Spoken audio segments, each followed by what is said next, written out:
Muchas bendiciones, mis amados hermanos, bienvenidos a su programa Buenos Días con Dios, acá en Restaurando Vidas en Cristo. Quiero darle continuidad al programa anterior acerca de hablamos qué hacer y qué no hacer cuando hablamos de guerra espiritual, y estuvimos viendo 9 pasos o 9 puntos de qué no hacer y qué hacer cuando estamos haciendo guerra espiritual o una liberación, ¿verdad? Vimos requisitos de un obrero para la liberación, hablamos un poco del mundo espiritual, vimos un escenario bíblico, ¿verdad? A la luz de la palabra, para que viéramos todos esos puntos que logramos ver. Hablamos un poco sobre los dones que operan en una liberación, ¿verdad?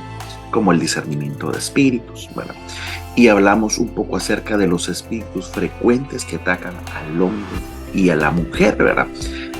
Como texto base Lucas 13:11, ¿verdad?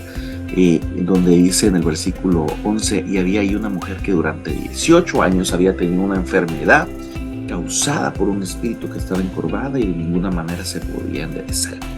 Entonces mencionamos algunos de los espíritus más frecuentes, como la debilidad, la flaqueza, el cáncer, problemas de seno, enfermedades de corazón, diabetes, artritis, tensión alta, hemorragias, infecciones, derrames cerebrales, fiebres, alergias, depresión, hipertensión, y mencionamos el espíritu de esclavitud también, ¿verdad? Que se deriva en alcoholismo, drogadicción, tabaquismo, anorexia, bulimia, manipulación, codependencia y los diferentes tipos de adicciones al sexo, al trabajo, a comprar, a ver la televisión o cualquier tipo de dispositivo, a los fármacos, a la pornografía. Hoy quiero continuar el tema y quiero enfocarme en un punto que es bien importante, y es el de cómo finalizar una liberación y seguir desarrollando este tema, que también es vasto, ¿verdad? Podemos sacar bastante, pero algo que es bien importante es este punto, considerar porque si no se cierra adecuadamente una liberación, los demonios podrían volver, y según la Biblia, con 7 peores que aquel que salió. Imagínense la importancia de cerrar bien una liberación. Por eso es necesario estar cubiertos por la sangre de Jesús y rechazar todo espíritu de contragolpe de las tinieblas que pretenda regresar con otro ataque más fuerte que el primero, ¿verdad? El hecho es de saber cómo finalizar una liberación. Eso determinará qué tan experto puede ser el hombre o la mujer, ¿verdad? Que se dedican a trabajar con almas. Mire, una de las cosas más terribles para un ministro de Dios es el hecho de no saber nada acerca del alma y pasar por alto que es la materia prima con la que se está trabajando. Porque si no se considera con la importancia del caso, ¿verdad? No se podrá trabajar ni con su propia alma. Ni uno podía trabajar con su propia alma, mucho menos con la de la familia, ¿verdad? Y consecuente con la de las ovejas que pastorean, ¿verdad? Y eso sería una situación peligrosa, porque no habría un crecimiento, un desarrollo para conocer más cerca de cómo es el alma. Podría surgir la interrogante en su corazón, ¿verdad? Entonces, ¿quién conoce el alma? Qué tremendo, ¿verdad? Y nos vamos a dar cuenta que el único que la ha conocido perfectamente ha sido nuestro Señor Jesucristo. Él es el experto en todo, ¿verdad? Y después del Señor, ¿verdad? Entre los hombres mortales, el que quizá más conoce del alma es David, ¿verdad? Porque note que él escribe mucho sobre este aspecto, señalando los males que aquejan el alma, porque había vivido situaciones tremendas, ¿verdad? Que trajeron una repercusión de problemas a su alma. Entonces veamos cómo opera un equipo de liberación, ¿verdad? De tal manera que para que se desarrolle, vamos a ver a la luz de la palabra, ¿verdad? La siguiente cita bíblica. Acompáñenme a Gálatas 6, del verso 1 y verso 2, en la versión de las Américas. Hermanos, aun si alguno es sorprendido en alguna falta Vosotros que sois espirituales, restauradlo en un espíritu de mansedumbre, mirándote a ti mismo, no sea que tú también seas tentado. Llevad los unos las cargas de los otros y cumplid así la ley de Cristo. Entonces, mira, no verás la palabra administración como tal.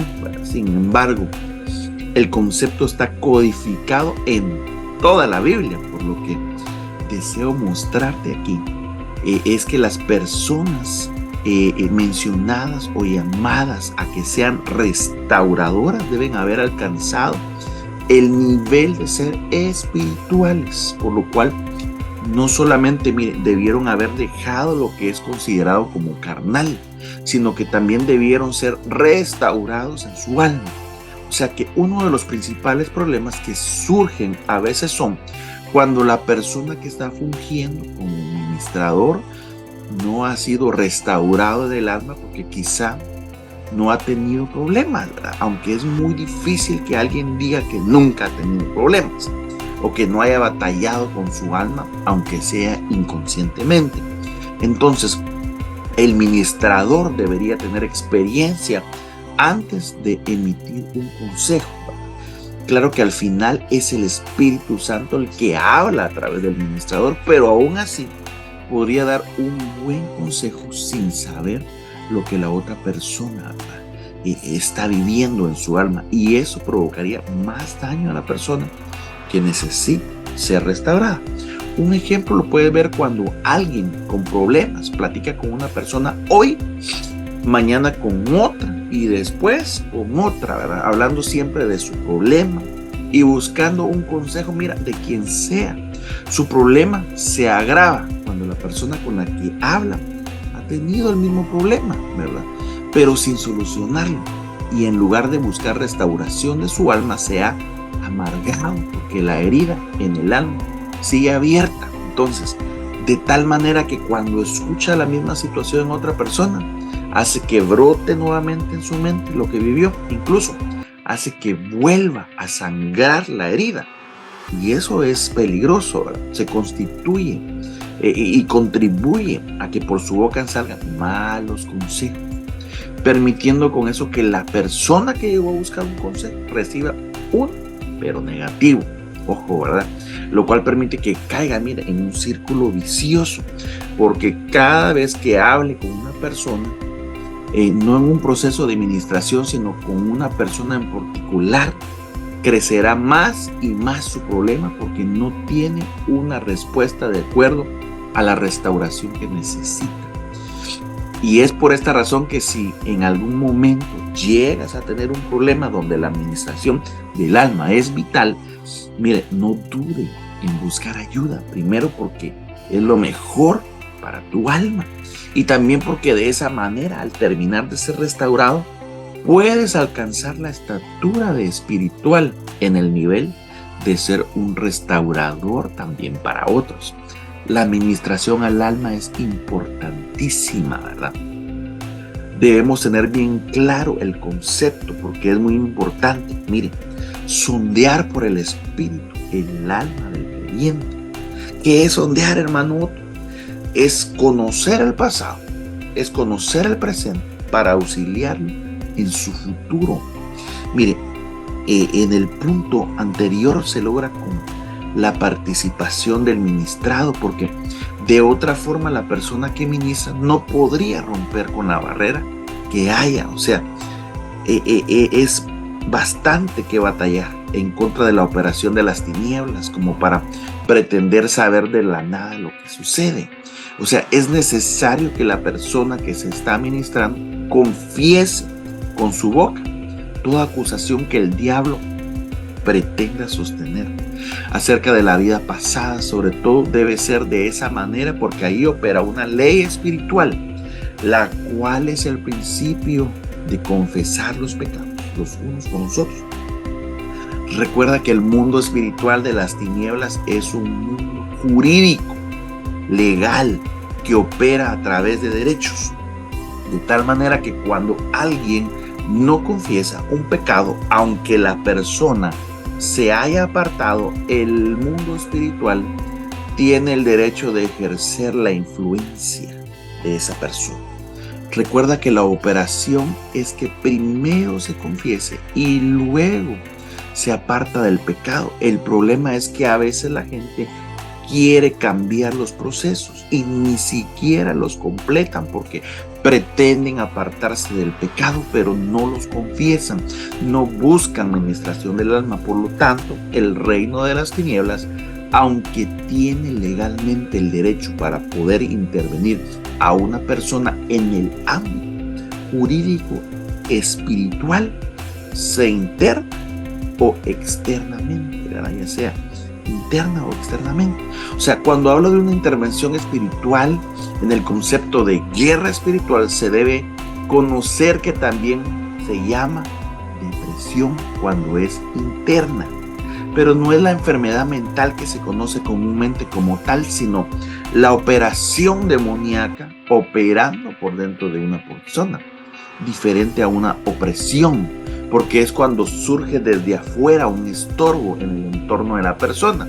Entonces, mire, los demonios pueden determinar su ataque dependiendo de lo que no se haya confesado. Por ejemplo, una pareja comprometida a contraer matrimonio han pasado por los requisitos y tienen la fecha específica. De pronto el varón le pide que se anticipen a tener relaciones sexuales. Si ya están seguros de su boda, según ellos no debe haber impedimento y ambos acceden, ¿verdad? El problema es que ellos no sabían que ambos se crean apetitos en el alma, el hombre y la mujer al hombre, lo cual significa que si ese pecado no es confesado, el apetito crecerá, pero no para estar con su cónyuge, sino con otra persona, o sea, para estar cayendo en adulterio. Por eso la administración es entonces una de las oportunidades que Dios permite para poder confesar cualquier tipo de pecado, sean solteros o sean casados, ¿verdad? Pero si no se confiesa, aunque se aparten del pecado, ese derecho jurídico espiritual lo seguirá teniendo el enemigo en contra del que pretenda encubrir sus faltas y lo activará cada vez que él lo desee. Qué tremendo, ¿verdad? Otro punto que debes comprender es que la restauración es un proceso por consiguiente y por lo regular no es inmediata. Lo que es inmediato es la salvación, lo cual debes aprovechar en el momento en el que se te presente porque conlleva a otras cosas, ¿verdad? 1, la salvación del espíritu humano. 2, la vida eterna. Y 3, que tu nombre es inscrito en el libro de la vida. Entonces, con esto, entonces puedes ver que Cristo quitó el reino del pecado y el Espíritu Santo, por medio de un proceso divino, te descontamina de lo que dejó la vida pasada, ¿verdad? Ahora, miremos que no es la administración, ¿verdad? No es un estímulo de psicología y respuesta, ¿verdad? No es un movimiento de los llamados encuentros, ¿verdad? Que se basan entonces en un término griego, catarsis, de purificar, ¿verdad? Son descargas de emociones donde lo que les dicen es que deben forzarse a llorar y a veces les pretenden dar una ayuda, haciéndoles recordar momentos desagradables en su vida, momentos en los que quizás fueron humillados y que su alma fue lastimada, pero eso no es ministración. Esto sin contar que dejan por un lado la otra parte de la administración, o mejor dicho, desechan la parte de la liberación, ¿verdad? En algunos casos porque creen que el cristiano esté endemoniado. Miren, o sea, no creen, ¿verdad? Que el cristiano esté endemoniado. Entonces los encuentros, ¿verdad? Ir a un encuentro, como le llaman, no es una administración como sí, ¿verdad? Entonces esto no es otra cosa más que una purga de la mente, lo que le acabo de mencionar. O sea, es decir, liberar de lo que actúa como estorbo. Esto puede dar cuando alguien maneja las emociones de otra persona. Mire qué tremendo, ¿verdad? Entonces, note que tocando la parte emocional hace que la persona tenga imaginación de escenas. O sea, imaginar escenas de dolor, de angustia, de tristeza, de orgullo. es decir, manosear las emociones de una persona por medio de una palabra, carta, mensaje enviado. Entonces, la ministración al alma es totalmente diferente, es bíblica. Por eso la administración al alma ayuda a discernir las ministraciones que le dieron al alma en cualquier etapa de la vida, ya sea desde el vientre, ya sea desde el niño y en las diferentes etapas de crecimiento. Entonces la administración al alma va a sondear tu pasado, va a sondear tu presente y así discernirá tu futuro, pero sin caer en el error de estar adivinando, ¿verdad? Sin embargo, no por eso puedes pasar por alto un mensaje que Dios te esté enviando, aunque no sea propiamente una administración, porque a veces Dios envía mensajes de muchas formas, a lo cual es necesario que haya discernimiento para saber cuándo es de Dios y cuándo es de tu propia alma. Recuerda que muchos de los problemas presentes están ligados a un pasado y amenazan el futuro. Entonces debemos entender que la administración y el presente identifica el problema. O sea, el presente es identificar el problema. Es posible que estés rompiendo con un pasado y así tu futuro cumplirá su destino. Por eso la administración viene del griego numeral 1248, que se dice diaconeo, ¿verdad? Es un término que se encuentra, mira, en este versículo, Hebreos 1:14, versión de las Américas. ¿No son todos ellos espíritus ministradores enviados para servir por causa de los que heredarán la salvación? O sea, de esta forma puedes ver su uso, aunque la misma palabra se divide en 3 grupos, porque aparece la misma palabra 16 veces como un ministerio, y aparece 6 veces como ministración, y aparece 3 veces ministrando, en acción, ¿verdad? O sea que este término generalmente significa, mira, auxiliar, servir, aliviar las necesidades de alguien, supliendo cosas necesarias para la vida. Entonces, una buena administración se asegura una buena liberación. La administración es el arma, mira, que penetra a la dimensión espiritual y traspasa los tiempos. En la administración se sondea la sangre, la carne y los asideros, es decir, la fábrica de pecados y las coyunturas. O sea, la administración completa al alma es un trabajo profundo que realizan los siervos de Dios con la ayuda del Espíritu Santo, por supuesto, para deshacer toda contaminación en el alma. Sin embargo, también la gente que está siendo ministrada debe colaborar para que alcancen la libertad que desean tener. Por eso, si el que está ministrando de pronto hace preguntas que pueden parecer extrañas, la persona debe responder con toda transparencia, porque si oculta algo, el diablo no va a desaprovechar el momento para que por medio a que salga a la luz un pecado, la persona no confiese o responda con sinceridad. De aquí que cuando estés ministrando, el Espíritu Santo te dará el discernimiento para saber dónde se encuentra incrustado el problema. Por ejemplo, número 1, la sangre. Mira, se refiere a los ancestros negativos. Son como el poder antiunción del pecado generacional. Entonces, ¿cuál es la importancia de la sangre en una administración? Levítico 17:14. El poder de la carne, fíjate, entre paréntesis, el poder del alma, está en la sangre. Mira qué tremendo. O sea que la fortaleza de la sangre es lo negativo. Puede ser que venga por la influencia de ancestros negativos. Mira cómo dice Efesios 6:12 en la versión Vulgata, que es una versión antigua. Vuestra lucha no es solamente carne y sangre. Mira. Entonces puedes notar claramente que si dice que la lucha no es solamente, ese término solamente me deja ver que existe una batalla literal, pero de trascendencia a lo espiritual. En Hebreos 12:4, en la versión de las Américas, dice contender con el pecado hasta la sangre. Mira, o sea, con esta versión de la Biblia deja ver que la sangre también hay una batalla. Pero quiero resaltar que la influencia que haya directamente por la sangre es la consecuencia de la herencia ancestral que debe ser desarraigado en medio de la administración al alma. Dios me ha estado, hablando acerca de la administración del alma y los diferentes procesos, por lo cual creo que es necesario retomar lo aprendido con el propósito de no ser sorprendido en ningún momento, creyendo que si un día se aprendió, pueda estar en el presente como el día que lo escuché por primera vez cuando Dios me lo mostró. Entonces, por eso considero que debes hacer un recuento de todo esto y no perder esa práctica, ¿verdad? Si se le puede llamar de esa forma, ¿verdad?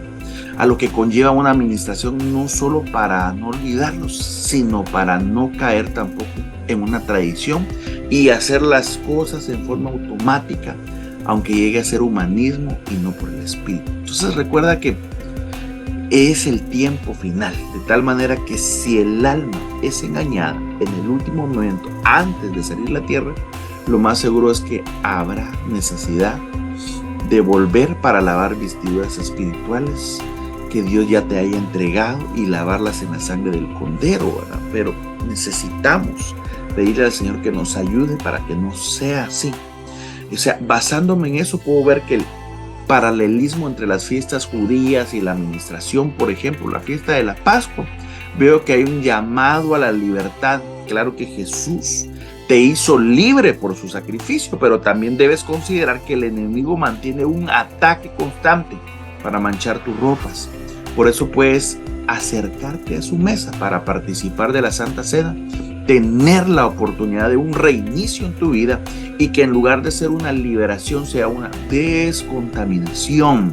Recuerda que todos debemos batallar en contra de la contaminación que haya dejado la vida pasada. Lo que hubo en la liberación fue la desautorización del reino del pecado, pero la contaminación queda, la cual debe ser limpiada, así como el acondicionamiento mental que se debe, ¿verdad?, desacondicionar. Y posteriormente, viene la fiesta de los primeros frutos, la cual representa la vida fructífera a la que Dios te está llamando. Fuiste liberado y descontaminado y ahora debes ser fructífero, debes tener fruto. Nosotros como cristianos no celebramos las fiestas judías, pero las fiestas judías tienen una aplicación espiritual para nosotros, porque la palabra en el Nuevo Testamento nos habla bien claro y nos dice que las cosas que quedaron registradas en el antiguo pacto son figuras para nosotros, nos quedaron como ejemplo para nosotros y por lo tanto tienen una aplicación espiritual. Después viene la fiesta del Pentecostés y esto representa los dones espirituales de Dios. Dios te da dones, ¿verdad? Dios te da regalos, Dios te rodea de los 18 dones. Es cuestión que tú los anheles en tu corazón para recibirlos. La siguiente fiesta es la de las trompetas, la cual representa el discernimiento para escuchar lo que Dios le habla a la iglesia a través de los ministros primarios, pero ese discernimiento llega como parte del proceso que inició en la fiesta de la Pascua. Mira qué tremendo, ¿verdad? La siguiente fiesta, la de la expiación, nos habla de la sangre. Eso significa que a la altura de nuestro nuevo nacimiento, el mayor porcentaje de las herencias ancestrales negativas han desaparecido y ha aumentado la genética divina del Señor Jesucristo en tu sistema. Porque lo siguiente es la fiesta de los tabernáculos, en la cual significa habitar, porque entonces ya estás preparado para unirte con el Señor. Lo interesante de todo esto es que según, los ginecólogos dicen que las fechas de las 7 fiestas coinciden con las 7 facetas más importantes de un niño cuando está en gestación. Por ejemplo, la fiesta de la Pascua es el día 14 del primer mes.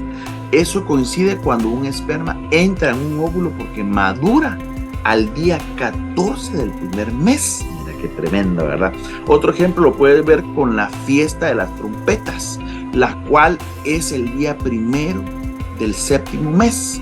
Y el niño desarrolla el oído a los 7 meses, a tal punto que es capaz de reconocer las voces audibles de sus padres biológicos.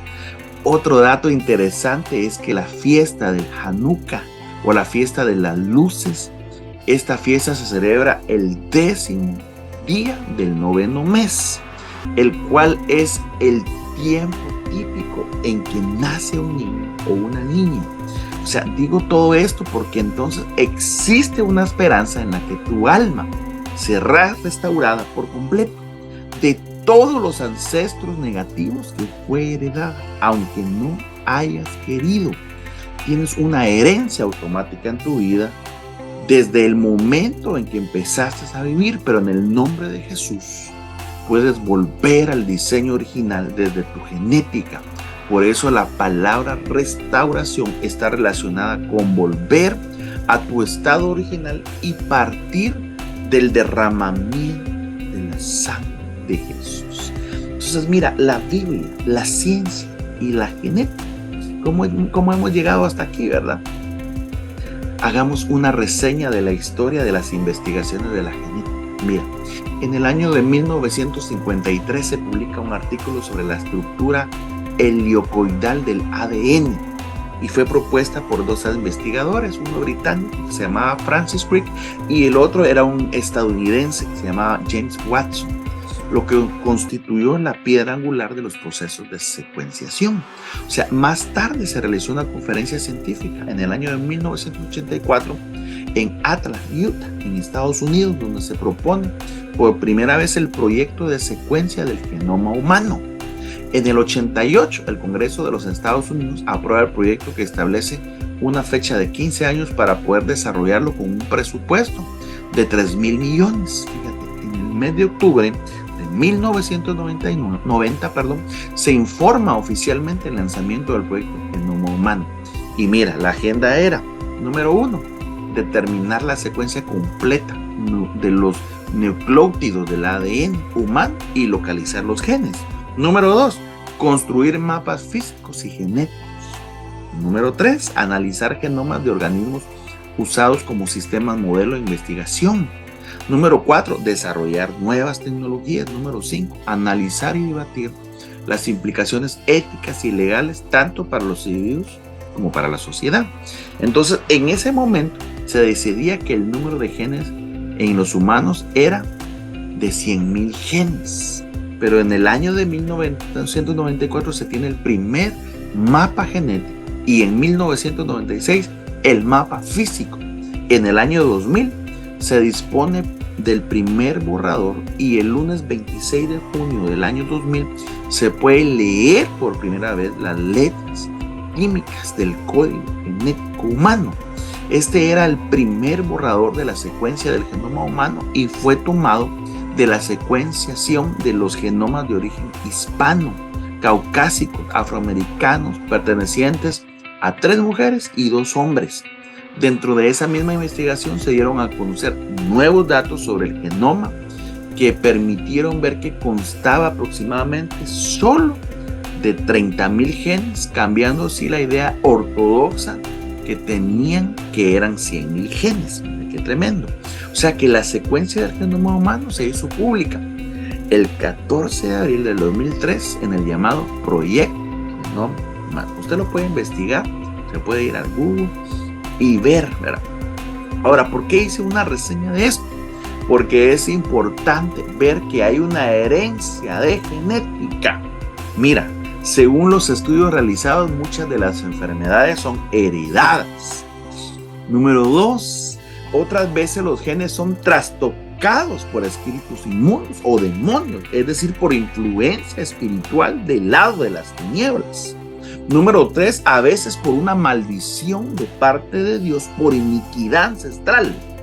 Número 4, más tarde los padres se lo heredan a los hijos y así de generación en generación. Por eso en la administración se considera seriamente el punto de la sangre de los ancestros, ¿verdad? Porque el ancestro, la palabra ancestro, no aparece en la Biblia.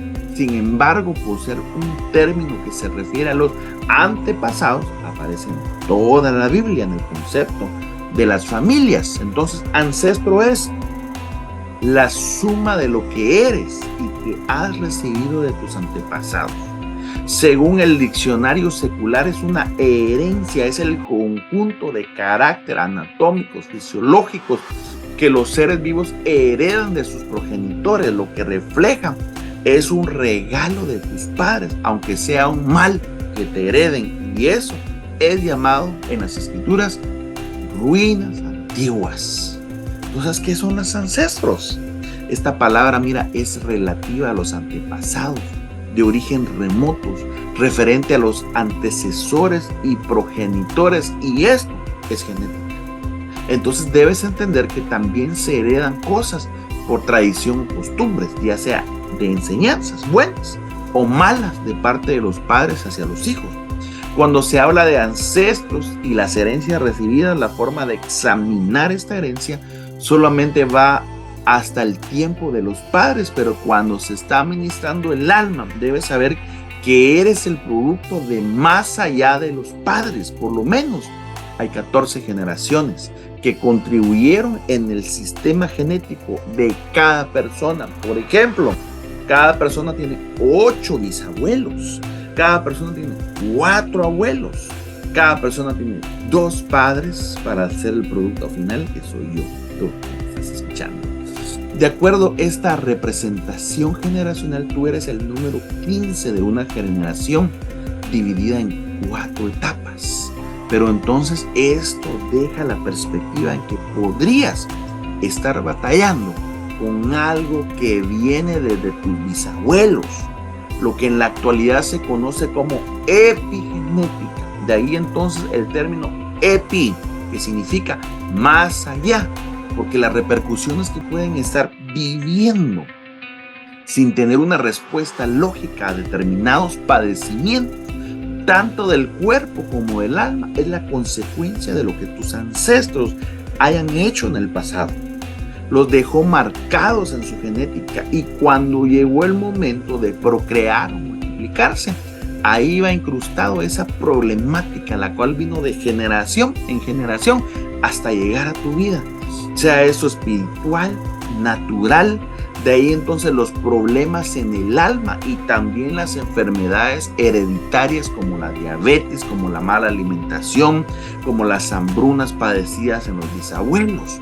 Por eso es interesante ver que después de lo que se conoce como el 9/11, a los ataques a las Torres Gemelas en Nueva York, según los estudiosos en genética y psicología, los hijos de las mujeres embarazadas durante ese evento serían una generación llamada una especie humana afectada, y que ellos podrían ser portadores de un estrés del que hasta hoy se conoce como tal, como una necesidad en su alma de ser sanado de ese tipo de enfermedades en un nivel agudo, porque la epigenética tiene un lugar muy importante en todo esto.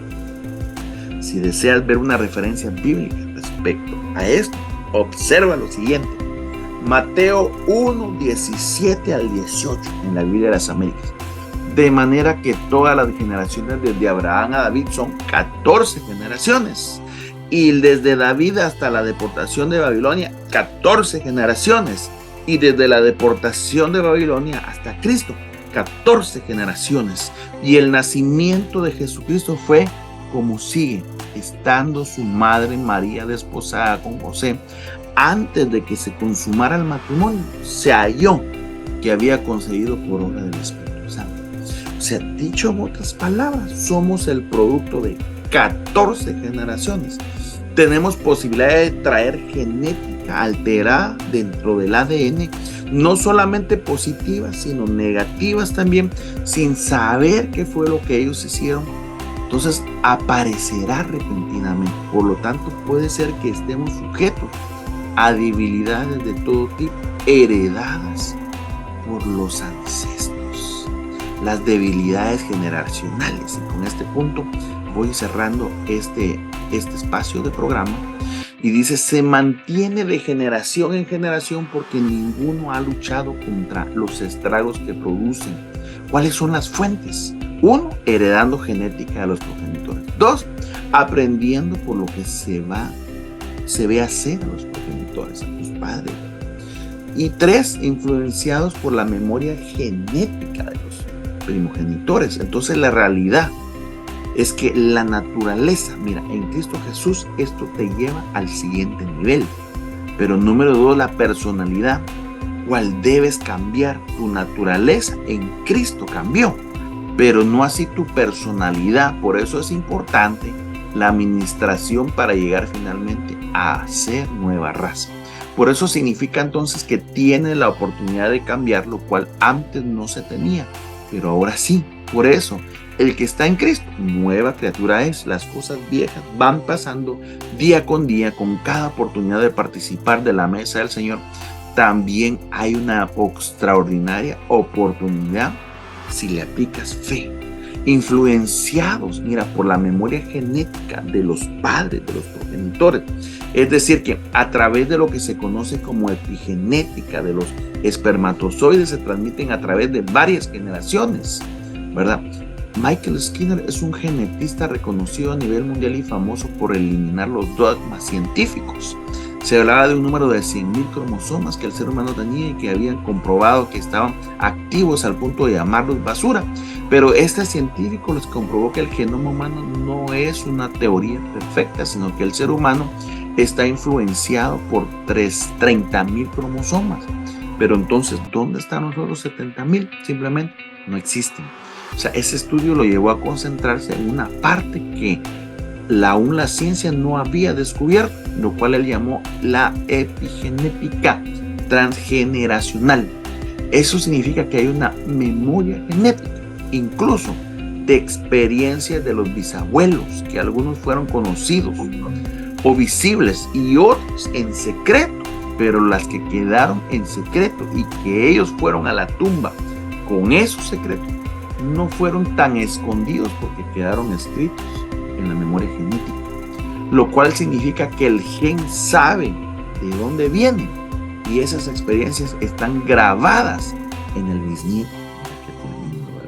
O sea, un científico ha expresado que las experiencias de vida de los abuelos o incluso ancestros con más antigüedad han provocado cambios estructurales genéticos en óvulos, en espermatozoides de su descendencia directa, es decir, hijos, nietos, bisnietos. Y este fenómeno se conoce como epigenética transgeneracional. Debes saber entonces que existen ciertos interruptores que se encienden y que se apagan, los cuales puedes comprender que es la iniquidad vista de otra forma.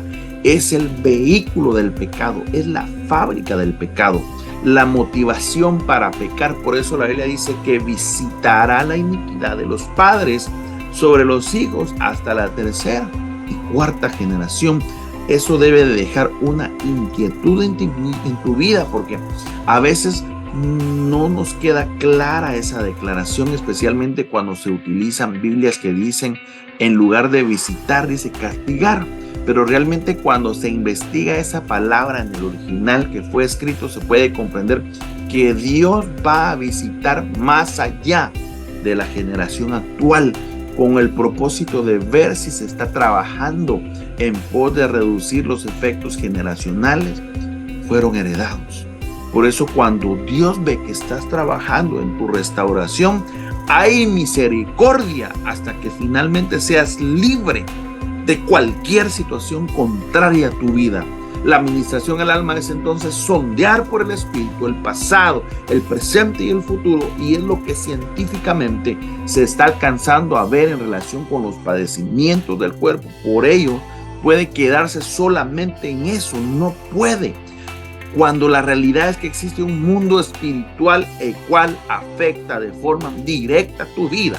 Por eso, la epigenética se ha podido comprobar la conexión con experiencias de los progenitores en el pasado, afectando el presente, y si no se corta, traerá fuertes consecuencias en el futuro de otras generaciones que vendrán a tus lomos, de los hombres hacia el vientre de las mujeres. Entonces, quiero dejar hasta acá este programa y permíteme orar en esta hora. Pidámosle al Señor que sea Él mostrándonos, abriendo nuestro entendimiento, que sea Él ministrando nuestra alma. Realmente, ¿cuándo debemos hacer una administración? Cuando las cosas ya se están saliendo de control, cuando ya tú has ido, ya has doblado rodillas delante del Espíritu Santo, delante del altar, delante de su presencia, le has entregado esas debilidades y por años no has podido dejar ese tipo de debilidades. Es ahí el momento donde tú necesitas buscar una administración con un ministro que haya sido restaurado ya, con un ministro que sea reconocido en el área de la administración. No puedes ir con cualquier persona, no puedes andar causando tus cosas, porque ya vimos en el transcurso de este programa de que más bien si no recibes un consejo de alguien restaurado, puedes ser afectado aún más. Cuán importante es entonces la administración al alma, cuán importante es entonces venir delante de la presencia del Señor, cuán importante es confesar, porque hay cosas que están escritas dentro de tu genética que hicieron tus bisabuelos, que hicieron tus abuelos, que hicieron tus generaciones pasadas, que aunque no hayan sido culpa tuya, te las heredaron. Pero hoy, en el nombre de Jesús, si el Espíritu Santo ha hablado a tu corazón, si el Espíritu Santo ha traído una administración a tu alma, ahí donde estás, levanta tu mano y empieza a confesarle al Espíritu Santo en este momento y dile: Señor, yo no he podido con esta maldición generacional que se ha levantado, no he podido salir de la escasez, no he podido salir de la pobreza, Señor, por causa de lo que mis bisabuelos, mis abuelos, mis padres pudieron haber hecho en el pasado, Señor. No he podido salir de la esclavitud de pecados sexuales, no he podido salir de la fornicación, no he podido salir del adulterio. Pero hoy, en esta mañana, el Espíritu Santo está ahí escuchándote para que abras tu boca, para que confieses delante de su presencia y seas libre en el nombre de Jesús de toda epigenética. Seas libre en el nombre de Jesús, en la genética, en tu sangre, por medio de la sangre de Cristo, la cual hoy te lleva una palabra de restauración, la cual te lleva hoy una palabra de limpieza a tu alma, a tu mente, a tu corazón. En esta hora yo declaro libertad para tu vida. No vas a pagar el precio de lo que hicieron tus antepasados, porque la luz de Cristo llegó a tu vida hoy. Y si tú me estás escuchando y el Espíritu Santo está hablando a tu corazón en esta mañana y no has recibido a Cristo, o no sé si estás viendo este programa en la tarde, en la noche, no importa qué hora lo estés viendo, tú necesitas recibir a Cristo en tu corazón en esta hora. Repite después de mí estas palabras: Señor Jesús, reconozco que soy pecador, me arrepiento de mis pecados, lava mi alma, limpia mi alma, sé tú mi Señor, inscribe mi nombre en el libro de la vida, te reconozco como mi Señor y mi Salvador. Si tú hiciste esta oración en esta mañana, déjame decirte que el Espíritu Santo y el Espíritu de Cristo están entrando en ti en este momento y te han cambiado y te han traído a una nueva naturaleza, pero el Espíritu Santo va a seguir trabajando contigo para descontaminarte, para limpiar tu corazón, para limpiar tu alma, para llevarte a un lugar diferente, porque los planes de Dios son planes de bien para ti, para los tuyos. En esta hora recibe la bendición del Padre sobre tu vida, recibe la bendición de Cristo sobre tu vida, recibe la bendición del Espíritu Santo sobre tu vida, quien hoy ha determinado bendecirte y cambiar espacios atmosféricos donde el enemigo te quería tener ahí esclavizado, enterrado. A mí me está mostrando el Señor en este momento cómo se están quebrantando cadenas. A mí me está mostrando el Señor cómo en esta mañana te está sacando a libertad, cómo el Señor te está cambiando de dimensión. Y tú tú que estás escuchando esta transmisión, déjame decirte de parte de Dios, el cual Él te reconoce como su hijo, el cual Él te reconoce como una hija muy amada, que hoy trae una administración a tu corazón. Él te está tocando y Él está llevando a tu vida, a la vida de tu familia, a la vida de los que te rodean en este momento. El amor de Dios, el verdad, conoce el verdadero amor. Hoy te rodea, hoy te cubre.